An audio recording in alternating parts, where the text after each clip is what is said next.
মৌলবি এমন শয়তানি কইরো না, বেশি বিদ্যাতে কিন্তু শয়তান। আজাদেলের উপর ইবাদত কোনো ফেরেশতা করতে পারতো না, কিন্তু সে কিন্তু শয়তান। সেইতে তোমাদের শয়তানি ভাব। ওরে মোল্লা, তোমরা খালি টাকা যদি বেশি হয় তো তোমরা হাদিস ঘুরাইয়া পেটালামাই গৃহণীকে পড়াইতে পারো, সেই তো মৌলবি তোমরা। ওরে খাও যে বাড়ি বাড়ি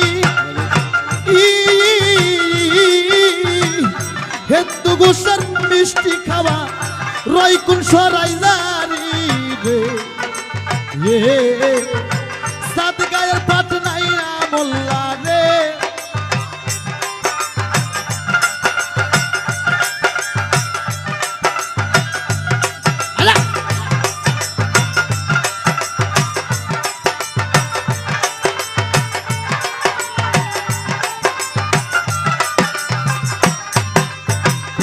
এ বলবি তোকে শরীয়ত